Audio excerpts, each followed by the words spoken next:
Admiral Park stood on the bridge of the starship Dawn's Light and watched her world burn. Through the massive viewing screen, she could see the flames spreading across the colony below. New Sol, a city of 3 million humans, was dying. The warships circled above it like birds waiting for prey to stop moving. She had served the Galactic Council for 20 years. She had fought their wars, protected their borders, and believed in their promise of unity among species. Now she understood that promise had always been a lie. "Admiral," said her second officer, a young man named Jun. His voice was steady, but his hands shook as he gripped the console.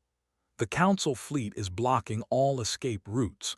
They are destroying any ship that tries to leave." Nodded slowly. She had expected this.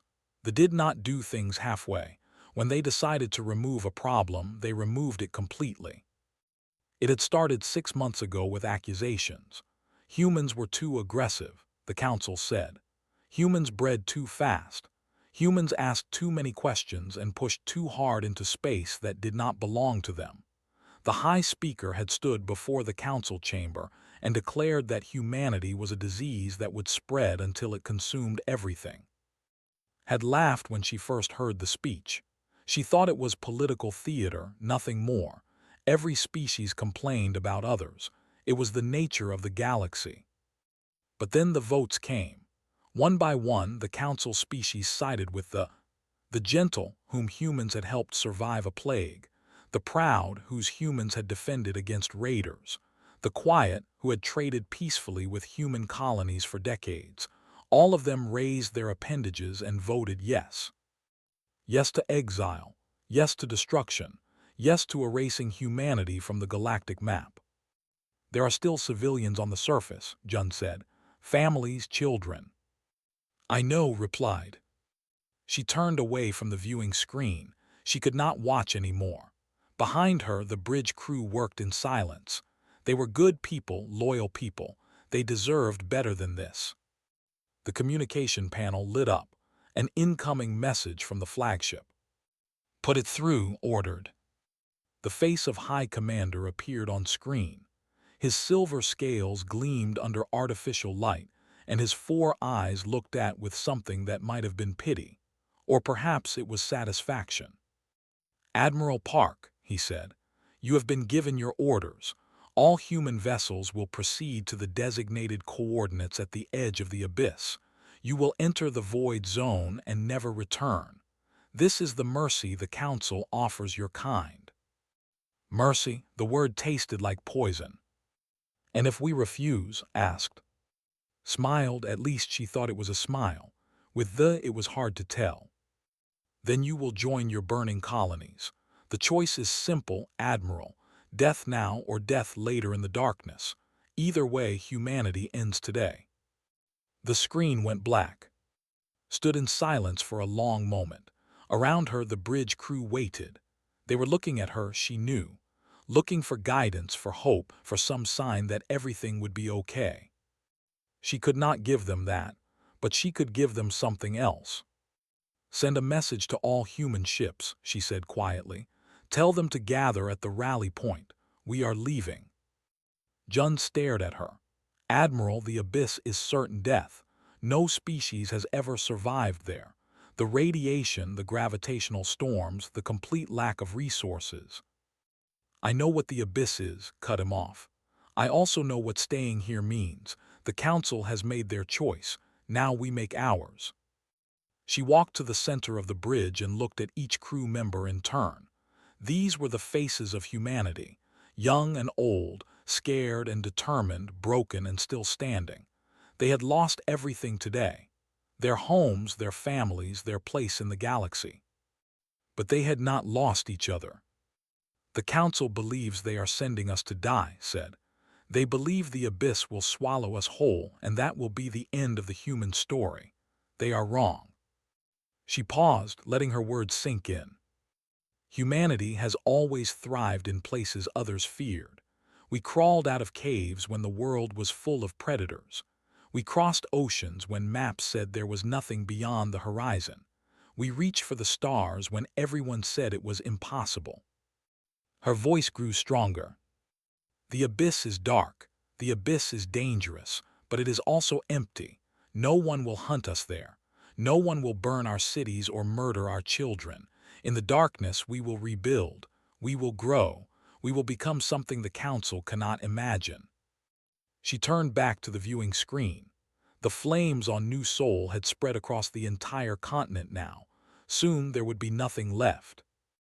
"One day," said softly, "we will return, and when that day comes, the galaxy will remember why they were afraid of us."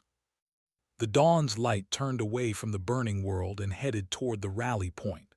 Behind it, 100 other human ships followed. Some were military vessels like Command. Others were cargo ships, passenger transports, anything that could fly and carry survivors. They gathered at the edge of Council space, a ragged fleet of the last humans in the galaxy. 40,000 people, all that remained of a species that had once numbered in the billions. Looked at the star charts.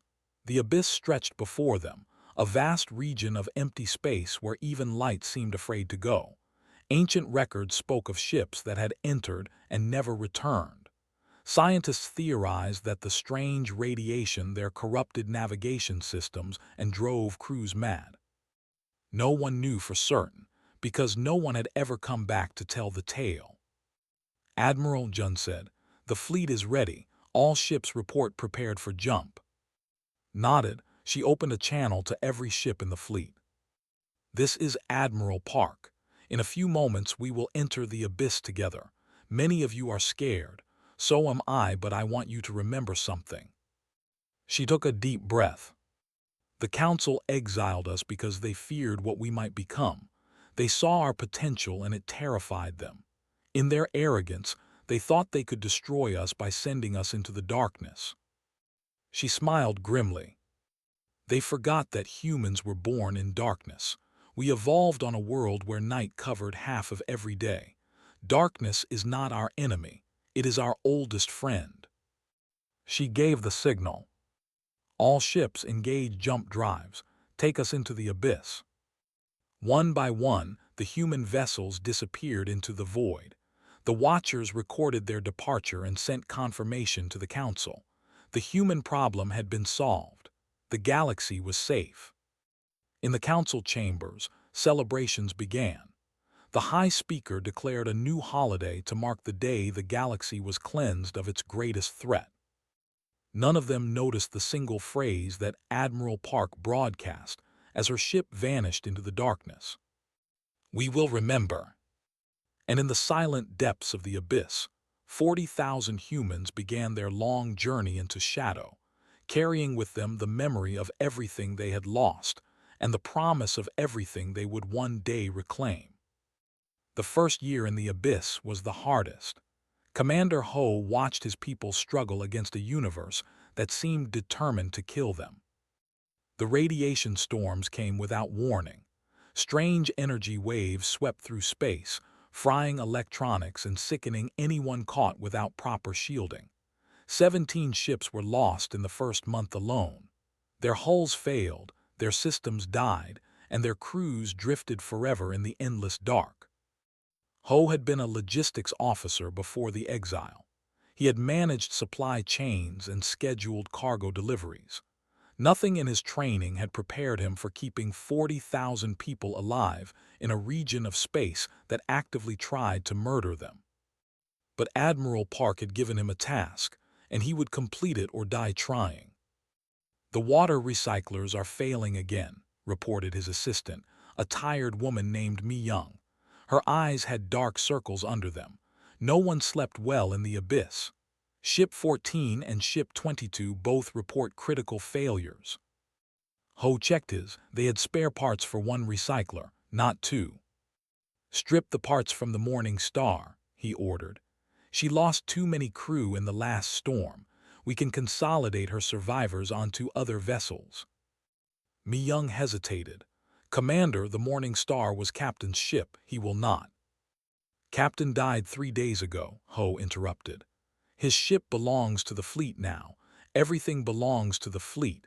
We survive together or we die alone." It was a hard lesson, but humanity learned it quickly. In the abyss, there was no room for pride or personal property.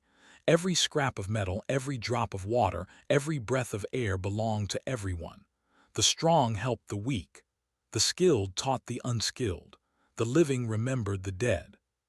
6 months into the exile, they found the first artifact. A scouting party led by Lieutenant Bin had been searching for stable pockets of space when their sensors detected something unusual. A massive structure, hidden in the shadow of a dead star. It was old, impossibly old. The metals that made up its hull did not match anything in human databases.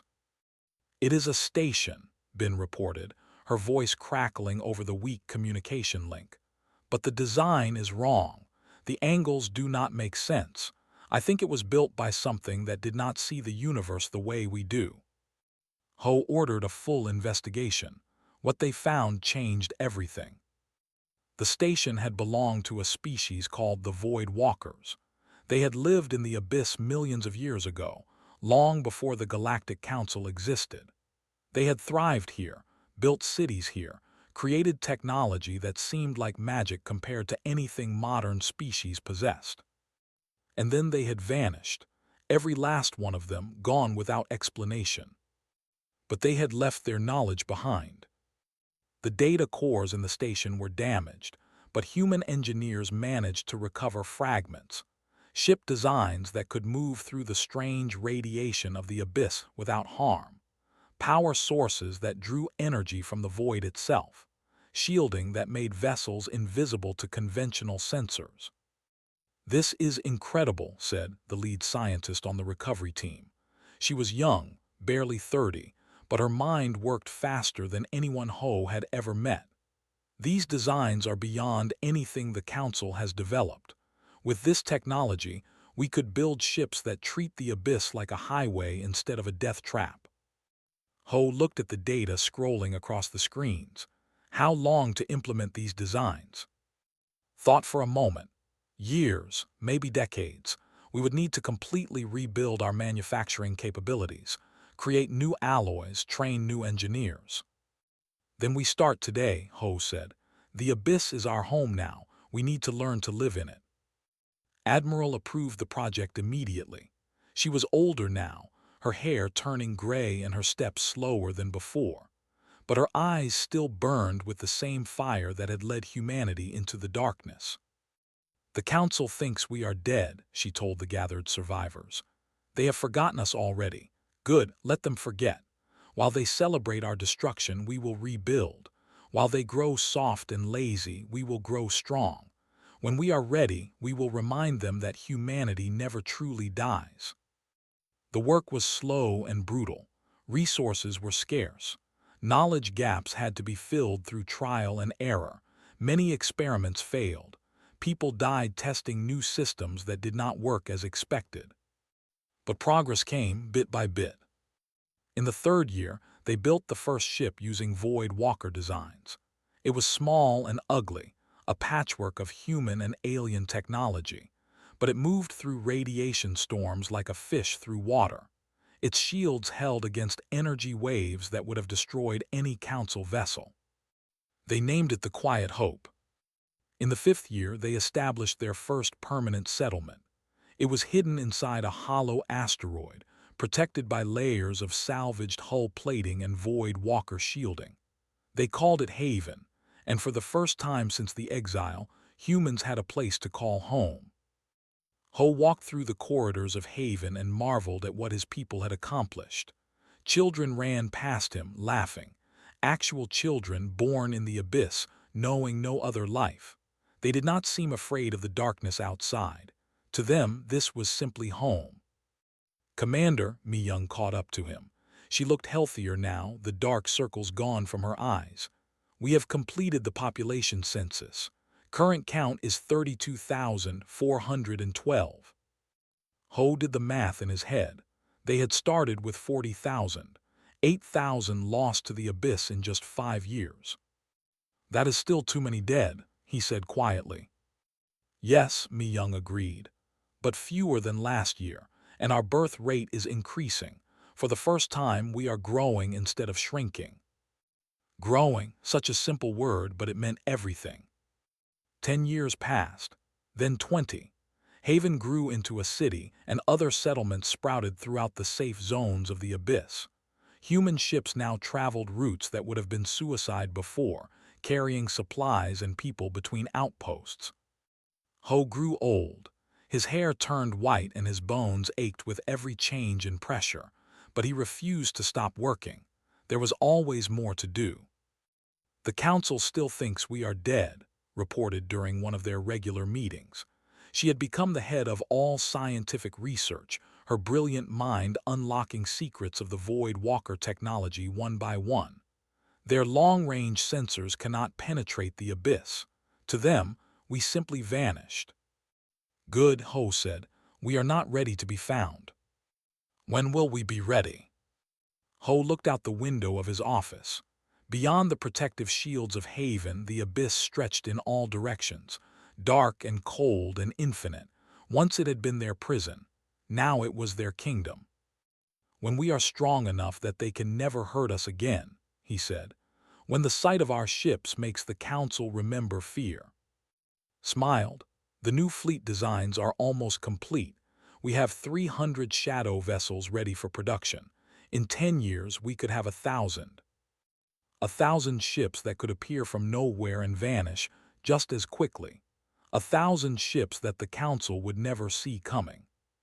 Ho thought of all the friends he had lost, all the families torn apart, all the children who had never known sunlight, the price humanity had paid to survive in this dark place.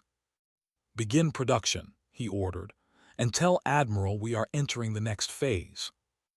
In her quarters, Admiral Park received the message. She was very old now, her body failing even as her spirit remained strong. She knew she would not live to see humanity's return. But she would set it in motion. 50 years, she whispered to herself, looking at the data on her screen. 50 years in the darkness, and finally we are ready to step into the light. She began writing orders that would change the galaxy forever. Stood before the massive viewing window and watched the first shadow ship complete its test flight. The vessel moved through space like a ghost, there one moment and gone the next. Normal sensors could not track it. Normal weapons could not touch it. It was beautiful and terrifying at the same time. 50 years had passed since the Exile. Was no longer young. Her hair had turned silver and her hands shook when she worked for too long. But her mind remained sharp, and she had spent every day of those 50 years working toward this moment. "The test is successful," reported her assistant, a young man named One. He was born in the abyss, part of the first generation who knew no other home. All systems functioning within expected parameters. The shadow drive held stable through all maneuvers. Nodded slowly, "And the stealth systems?" "Perfect," One said, unable to hide his excitement. "When the shadow drive is active, the ship becomes invisible to every known detection method. Even our own sensors lose track of it." This was the fruit of 50 years of work. The Void Walker technology had been a gift, but understanding it had taken everything humanity had. Thousands of scientists and engineers had devoted their lives to unlocking its secrets. Many had died in failed experiments, their sacrifices recorded and honored but never forgotten. Now they had created something entirely new, not just copies of ancient designs but improvements, advancements, technology that even the Void Walkers might not have imagined. "Send the test data to Fleet Commander," ordered. "Tell him production can begin immediately." In the military sector of Haven, Fleet Commander Ryu received the message with grim satisfaction. He was a serious man with a face and eyes that had seen too much death. He had been a child during the Exile, old enough to remember the burning colonies and the desperate flight into darkness. He had also lost his parents in the first year, when their ship was destroyed by a radiation storm. Commander Ho had taken him in, raised him alongside the other orphans, and taught him that survival was not enough. Humanity needed to become strong enough that no one could ever hurt them again. Ho had died 10 years ago, peacefully in his sleep after a lifetime of service, but his teachings lived on in everyone he had touched. "How many ships can we produce?" asked his logistics officer. "With current resources, we can complete 100 shadow vessels per year," came the reply. "If we expand the shipyards, we could double that within 5 years." "Expand them," ordered. "I want 1,000 ships within a decade." The shipyards grew. Mining operations increased. Every settlement in the abyss contributed what they could. Humanity was building an army, and everyone understood why. Not for revenge. Revenge was empty. You could not bring back the dead by killing more people. But humanity would never be helpless again. Never be exiled again. Never watch their homes burn while councils voted on whether they deserved to exist. The Shadow Fleet was insurance, a promise that the future would be different from the past. While the military built ships, the scientists continued their research, led a team that discovered something remarkable hidden in the deepest data cores of the Void Walker Station. "They did not just live in the abyss," she explained to the governing council. "They traveled through it. These coordinates show routes that lead out of the abyss and into normal space, hidden paths that bypass all known detection systems." Admiral listened from her bed. She was very weak now, kept alive by machines that hummed and beeped around her, but her eyes still held that familiar fire. "Where do these paths lead?" she asked, her voice barely above a whisper. "Everywhere," replied. "Every major system in the galaxy has a shadow path connecting to the abyss. The Void Walkers could appear anywhere, at any time, without warning." Smiled. It was a thin smile, full of memories and pain and something that might have been hope. "So we can return." "Whenever we choose," confirmed. The old admiral closed her eyes. She had held on for so long, waiting for this moment, waiting to know that her people had a future. "Then I can rest," she said softly. "Come closer." The fleet commander approached her bed and knelt beside it, reached out and took his hand. Her grip was weak, but her words carried the weight of 50 years of leadership. "You will lead them home," she told him. "But remember why we survived. Not hate, not anger. We survived because we refused to let go of what makes us human. Compassion, hope, the belief that tomorrow can be better than today." "I understand," said. "The council will fear us," continued. "They should, but do not become what they thought we were. Do not prove them right about humanity. Show them they were wrong. Show them that exiling us was the greatest mistake in galactic history." Her hand fell away. Her breathing slowed. Around her, the machines began to wail. Admiral Park, the woman who had led humanity into the darkness and kept them alive through impossible years, died with a smile on her face. They buried her in space, as she had requested. Her body was placed in a small capsule and launched into the deepest part of the abyss, where no one would ever disturb her rest. Stood at attention as the capsule disappeared into the void. Around him, 10,000 people had gathered to pay their respects. 10,000 people who owed their lives to one woman's refusal to give up. "She built this," he said quietly. "All of it, from nothing but determination and hope." Stood beside him, tears streaming down her face. "And now we finish what she started." The years continued to pass. The Shadow Fleet grew, 500 ships, 700, 1,000, each one crewed by men and women who had trained their entire lives for a mission they might never need to execute. But they were ready. If the galaxy ever threatened humanity again, they would respond. Meanwhile, something unexpected happened. The abyss, once a prison, became a home that many did not want to leave. Children grew up in the hidden cities among the void. They learned to navigate shadow paths and repair Void Walker technology. They married, had children of their own, and built lives that had nothing to do with the galaxy beyond. "Do we even want to go back?" one asked one day. He was no longer young either, gray beginning to appear at his temples. "Our lives are here now. Our families are here. The galaxy forgot us, and maybe that is fine. Thought about the question seriously. She had spent 50 years preparing humanity to return. But return to what? A galaxy that had tried to kill them. Species that had voted for their destruction. We may not want to go back, she finally said. But we need to be able to. Freedom means having choices. Right now, we are hiding, surviving. But true freedom means being able to walk anywhere in the galaxy without fear. And if the Council tries to stop us? Looked out at the vast shipyards where shadow vessels were being completed. 1,000 ships, invisible and unstoppable. An armada that had emerged from nothing. Then they will learn that humanity claimed the abyss, she said.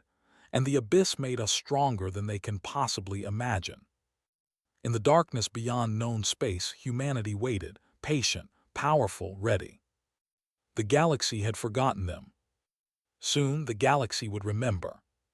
The Galactic Council was dying, and they did not understand why. High Speaker stood before the assembled representatives and tried to maintain calm. It was difficult. Behind him, the holographic display showed a map of the galaxy, and half of it was marked in red: lost territory, dead worlds, fallen colonies. The enemy strikes without warning, he reported, his silver scales dull with stress and exhaustion. They appear from nowhere, destroy everything, and vanish before our fleets can respond. We do not know who they are. We do not know where they come from. We do not know how to stop them. The chamber erupted in chaos. Representatives from dozens of species shouted accusations and demands. The blamed the for weakening border defenses. The blamed the for failing to share intelligence. Everyone blamed the for being unable to protect them. Raised his hands for silence. It took a long time to come. We have tried everything, he continued. Our greatest scientists cannot understand their technology. Our best admirals cannot predict their attacks. They have destroyed 37 worlds in the past 6 months alone. Then we are doomed, moaned the ambassador, his soft body trembling with fear. These invaders will consume us all. Not invaders, said a quiet voice from the back of the chamber. Everyone turned. An elderly scholar stepped forward. His species was known for their vast libraries and long memories. They recorded everything and forgot nothing. I have studied the attack patterns, he said. The weapons' signatures, the movement behaviors. They match nothing in our current databases, but they match something very old, something I found in records from over 50 years ago. Felt a cold dread settling in his stomach. What records? The Exile, the scholar said simply. These weapons, these tactics, they are evolved versions of human military doctrine, adapted and improved but recognizably human. The chamber went silent, completely, utterly silent. That is impossible, finally managed. The humans are dead. We sent them into the abyss. Nothing survives there.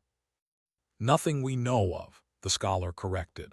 But the abyss is vast and unexplored. If anyone could survive there, if anyone could adapt and thrive in conditions that would kill any other species, it would be the humans. They have returned for revenge, someone whispered. They have come to destroy us as we destroyed them. Panic spread through the chamber. Representatives fled to contact there. Emergency sessions were called. Military forces were mobilized, but no one knew where to point their weapons. Because the enemy came from nowhere. Far from the council chambers, Fleet Commander Ryu watched the chaos with cold satisfaction. His ship, the Silent Dawn, hung in the shadow path just outside council space. Around him, 1,000 shadow vessels waited for orders. The council has finally realized the truth, reported his intelligence officer, a sharp-minded woman named Bai. They know we have returned. Good, said. Let them know. Let them remember. Let them feel what our people felt when they burned our worlds. But even as he spoke, he heard Admiral's voice in his memory. Do not become what they thought we were. We are not here for revenge, he reminded himself and his crew. We are here to be seen, to prove that we survived. The fear is a bonus, not the goal. The attacks on Council worlds had not been random. They had been carefully chosen targets: military installations, weapons factories, strategic supply lines, had specifically ordered that civilian populations be left untouched. Some of his officers had questioned this. The Council had shown no such mercy to human civilians 50 years ago.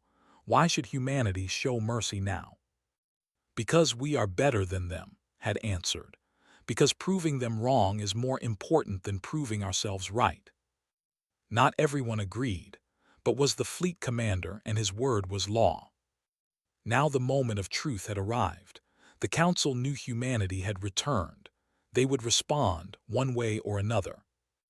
High Speaker is broadcasting on all frequencies, Bai reported. He is requesting communication with the human fleet.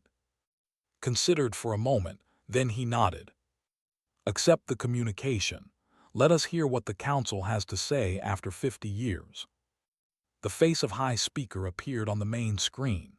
He looked older than the records showed. His scales faded and his 4 eyes shadowed with fear. Humans, he began, his voice carefully controlled. We did not believe you had survived. The abyss was meant to be your grave. We see now that we were wrong. Yes, said simply, you were. Swallowed hard. The attacks on our worlds, the destruction of our fleets, we understand your anger. We understand your desire for revenge. But surely we can find a peaceful solution. The Council is prepared to offer. We do not want your offers, cut him off. We do not want your apologies. We do not want anything you have to give. Then what do you want? Leaned forward. We want you to know that we survived, that everything you did to us failed, that humanity found a home in the darkness you meant to be our death. We want you to know that we are stronger now than we ever were before. Was silent for a moment. Then he asked the question that had haunted the Council since the attacks began. What will you do now? Will you conquer us, destroy us, take revenge for what was done to your people? Thought about his answer carefully. Behind him, his crew waited in tense silence. Across the galaxy, the Shadow Fleet waited for orders. Humanity's future would be shaped by his next words. 50 years ago, he said slowly, a fleet came to our worlds and burned them. We had done nothing wrong. We were guilty only of existing. Your Council decided we did not deserve to live, and they tried to erase us from history. He stood, his face hard as stone. We could do the same to you. We have the power. Our Shadow Fleet could burn every world in your Council. We could erase you as you tried to erase us. Trembled but did not look away. But we will not, continued. Not because we are weak, not because we are afraid, because we are human, because destroying you would prove everything you believed about us was true. We are not monsters. We never were. He gestured to Bai, who transmitted a set of coordinates to the Council. There is a new enemy attacking your world, said. A species from beyond the outer rim. They are the ones responsible for the attacks you have suffered, not us. We have been watching them for months, learning their patterns, preparing our response. Looked confused. If not you, then who destroyed our fleets? We disabled your fleets, admitted. Removed your military capability so you would know you were helpless. But we did not kill your civilians. We did not burn your cities. The enemy you face is real, and they show no such restraint. He let that sink in. You exiled us to die. Instead, we became the only force in the galaxy capable of fighting this threat. Ironic, is it not? Stared at him, you would help us, after everything we did. Smiled grimly. We will help the innocent people who would die if we did nothing, not your Council, not your leaders, the mothers and children who had no voice in what was done to us. He gave the signal. The Shadow Fleet is moving to engage the real enemy. Watch carefully, High Speaker. See what humanity became in the darkness, and remember that we chose mercy when we could have chosen destruction. The screen went dark. Across Council space, 1,000 shadow ships emerged from nothing. They moved like ghosts, appearing behind enemy lines, striking with precision and power that the galaxy had never witnessed. The real enemy, a hive species from beyond known space, found themselves facing something they had never expected. Something that could match their numbers, their ferocity, their ruthlessness. And unlike the Council species, humanity had spent 50 years learning to fight in the dark. The battle for the galaxy had begun. The war lasted 3 years. It was brutal, exhausting, and costly for everyone involved. But in the end, the hive species was pushed back beyond the outer rim, their invasion fleet shattered, and their expansion halted. Humanity had saved the galaxy. Fleet Commander Ryu stood on the bridge of the Silent Dawn and watched the last enemy vessels flee into deep space. Around him, his crew cheered and embraced. They had won. Against all odds, against an enemy that had seemed unstoppable, they had won. But did not celebrate. He thought about the ships he had lost, the men and women who would never return home, the price humanity had paid to save species that had once tried to destroy them. The Council is requesting an audience, Bai reported. High Speaker wishes to discuss the future relationship between humanity and the Council. Nodded slowly. He had expected this. Now that the danger was past, the politicians would want to talk. They would offer words of gratitude and promises of friendship. They would pretend the exile had never happened. He would not let them. Tell them I will speak with them, said. But not here, not on their terms. They will come to the abyss. They will see what we built in the darkness they condemned us to. The Council representatives were afraid, could see it in their eyes as their shuttle approached Haven, the hidden city that had become humanity's capital. They had traveled through shadow paths that twisted space in ways they did not understand, past defensive installations that their sensors could not detect, into the heart of a realm they had believed was empty. "This is impossible," muttered the ambassador. "How did you build all of this in such hostile space?" "We had motivation," replied the human escort, a young officer named. "When the alternative is death, you find ways to survive." The Council delegation was led by High Speaker himself. He had insisted on coming personally, despite the risk. Perhaps he understood that nothing less would be appropriate. They were brought to a large chamber deep inside Haven.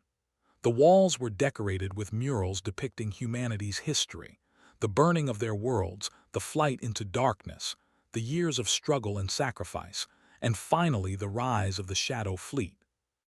Waited for them at the far end of the chamber. Beside him stood, ancient now but still sharp, and beside her, in a place of honor, was a portrait of Admiral Park. Approached slowly. His scales had lost even more color since their last communication. The war had aged him badly. "Fleet Commander," he began, his voice formal. "On behalf of the Galactic Council, I wish to express our deepest gratitude. Without humanity's intervention, the hive species would have destroyed us all." Said nothing, he simply waited. Continued, clearly uncomfortable. "We also wish to formally apologize for the events of 50 years ago. The exile was a mistake, a terrible, inexcusable mistake.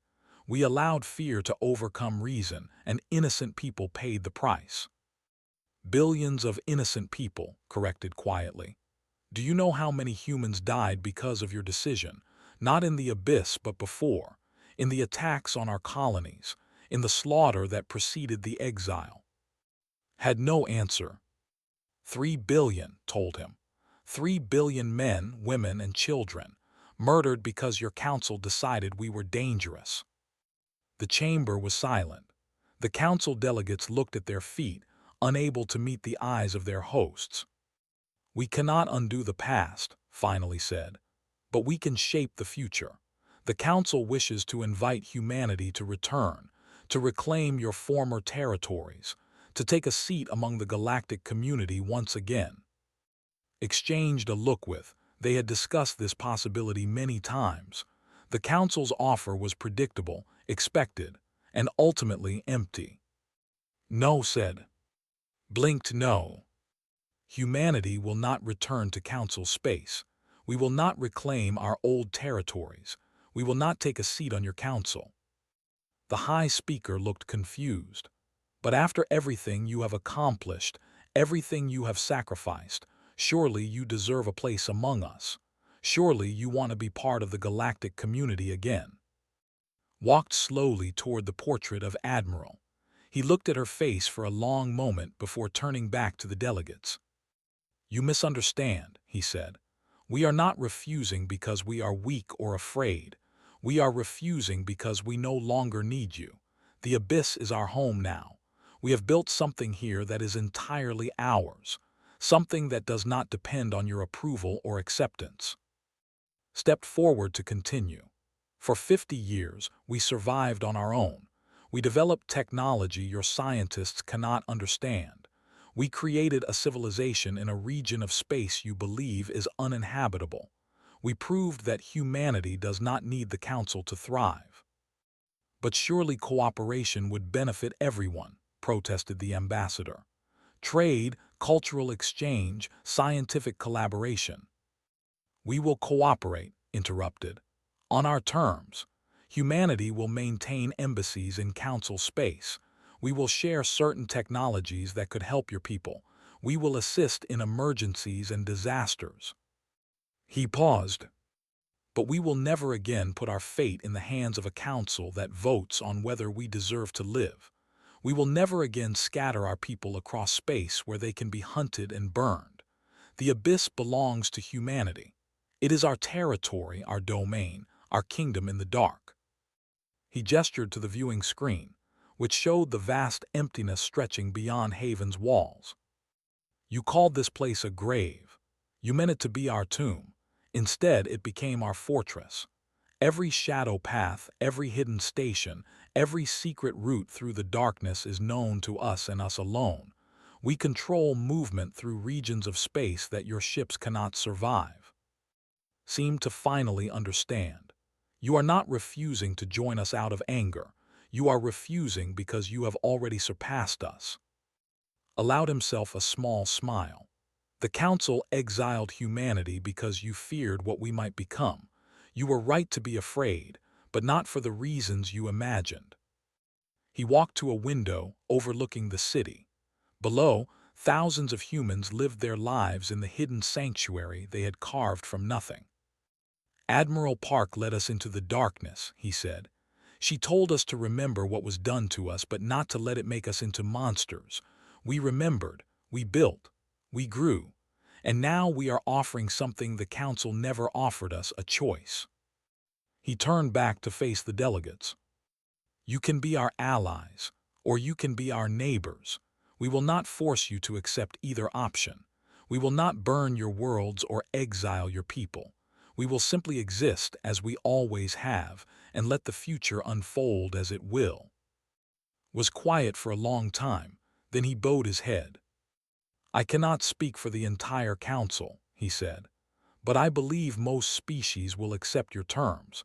After what you have done for us, it would be the height of foolishness to make enemies of you again.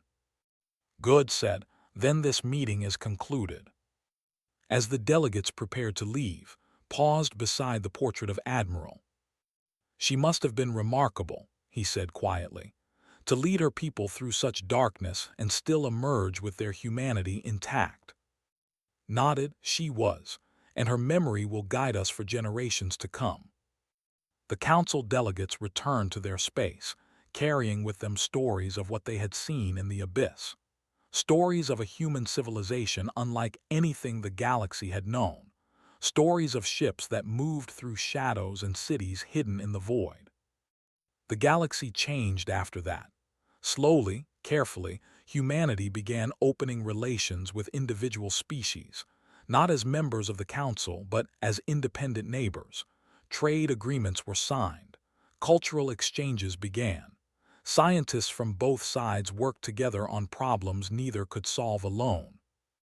But the Abyss remained closed. No non-human vessel was ever permitted to enter without escort.